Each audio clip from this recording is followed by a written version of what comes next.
Okay, garden update. It is July 17th, I believe. And as we can see, the spinach has gotten too hot and it has seeded and it has collapsed. It is kind of growing again here, which is edible if you're hungry. Yeah, it tastes okay. Not bitter or anything. But we've been getting rain here, so it has reactivated its life. Usually I try to quit watering them when they get to a certain stage of seed, but nature has not been cooperating. Now this is really weird though. I've never seen spinach seeds quite like this. I mean, that's what they look like in the package. But usually they come with these awkward shells on them, like that. So, not quite sure what's going on there. And if you're wondering why there's weeds in here, because it is a fresh alternative food source. You know, free food basically, little treats for my little miniature T-Rexes.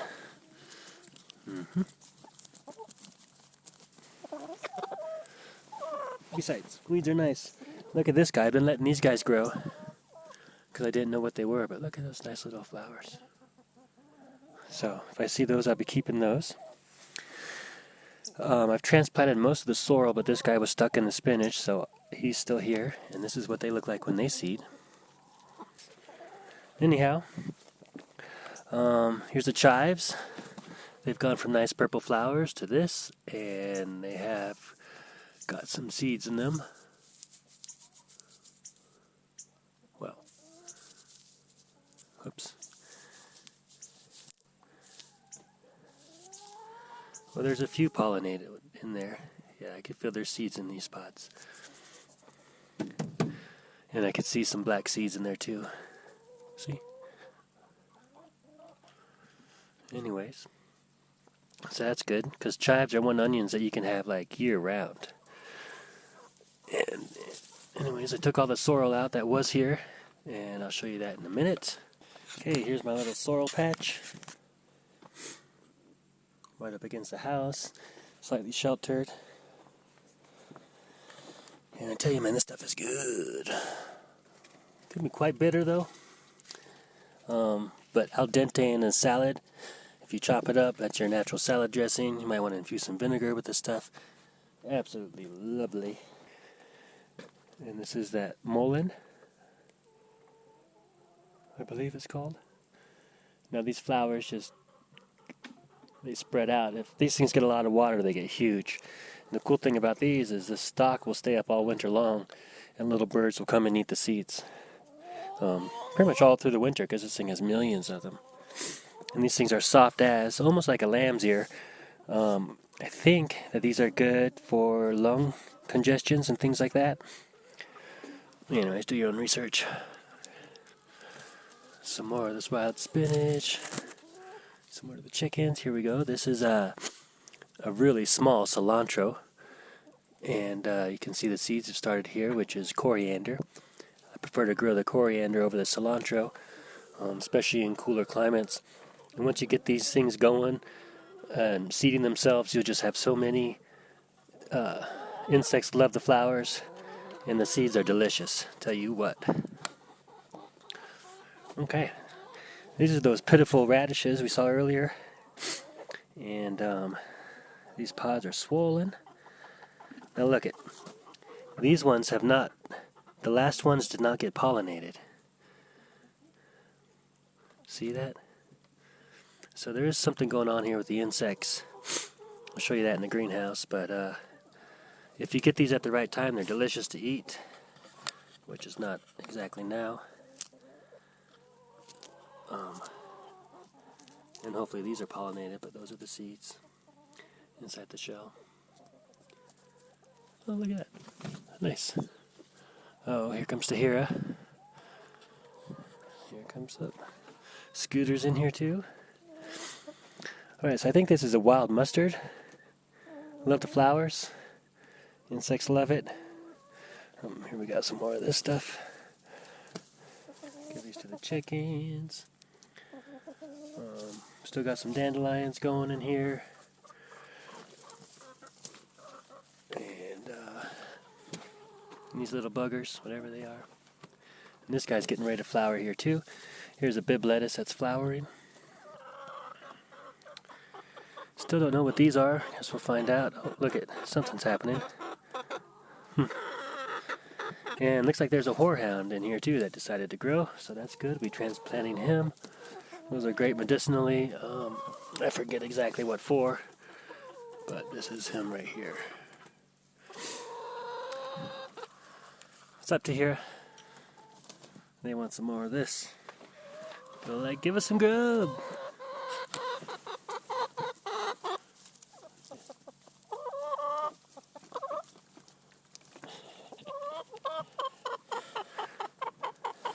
That's the reason you grow weeds.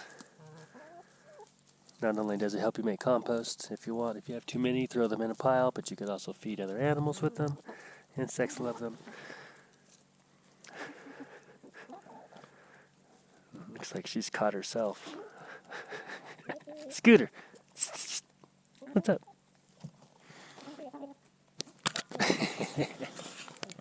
And the lovage right here, flowering.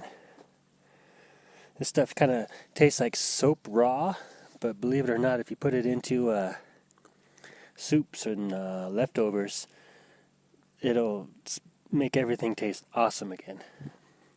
So that's the lovage. Pretty nondescript flowers outside of the geometry. And then check this out. So this garden has been outside. Like I say, it's July 17th. Winter's already started, the fall has started, days are getting shorter, etc., etc. And this stuff has just gotten warm enough to start sprouting. But as soon as they sprout, it gets too hot. So we got some bok choy here, cilantro, and these are carrots. I know you're not supposed to put the same families together, but, you know, whatever. Some sort of radish in here. This is that wild spinach again. And these are little baby borages coming up. Looks like arugula or a radish and some beets. Even got some strawberries. More beets. But interesting. Rhubarb's doing good. Zucchini. More borage. And very, very interesting that it's this late and things start popping. So at high altitude, you really got to plan for really late frosts and just try all sorts of different techniques. Because if you don't have coverage, you're not going to get a crop till late summer. And it's just going to be the cold veggies. Okay, here we go. Yeah, looking good, huh? Now the chickens have gotten in here a few times and just absolutely destroyed things. But I think they either filled up or, I don't know, got too hot.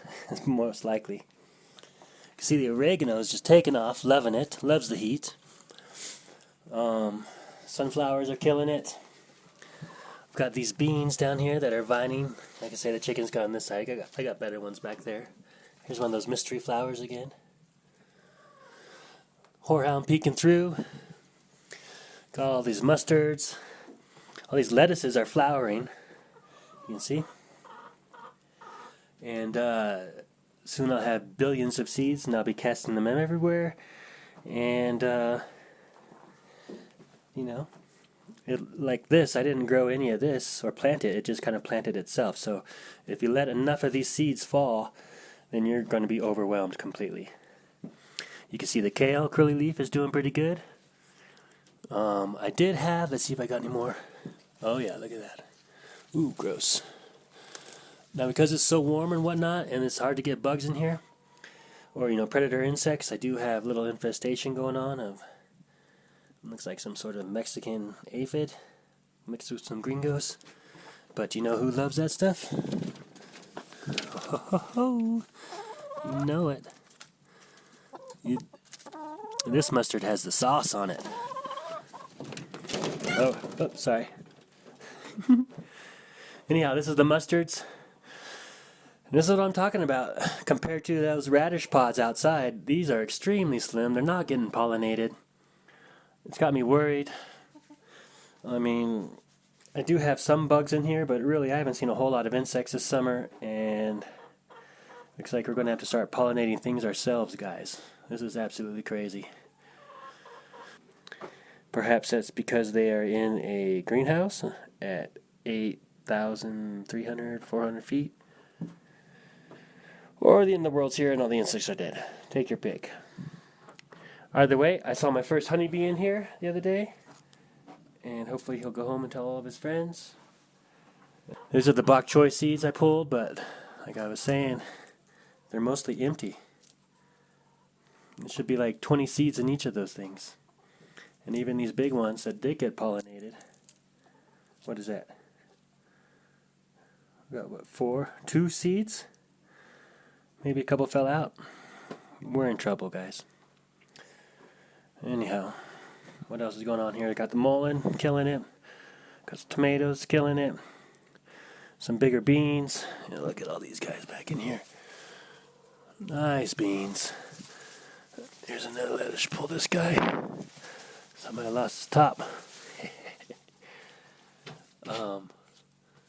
So, like I say, it's pretty wild, but I tell you what, you're always going to have some food. And things in different stages. See, these are lettuces that are just now popping. So that's great. So I'm going to have some fresh lettuces here soon. I don't know what side's less scratched. Alright, we are going to harvest some lettuce seeds real quickly. Which are these guys right here. That is a Bibb lettuce.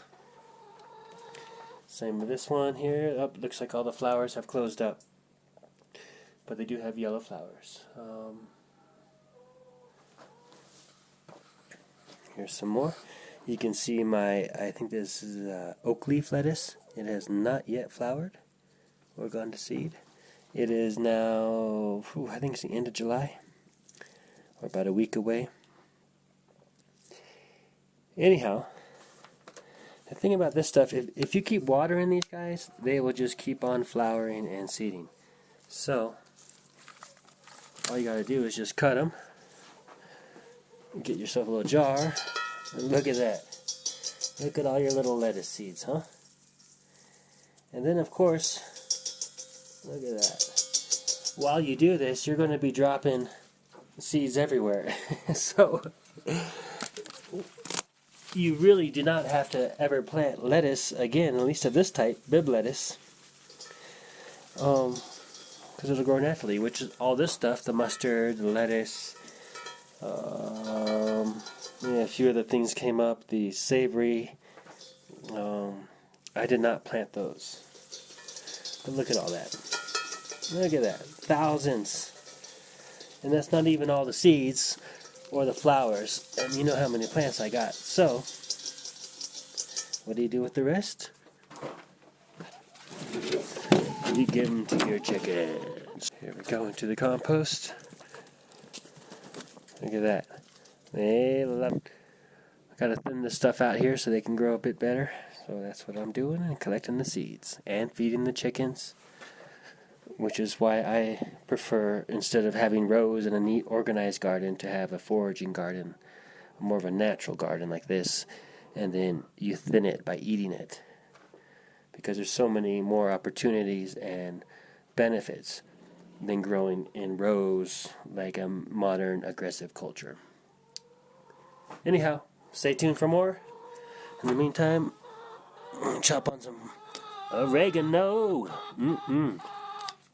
Love it. Oh yeah, look at it.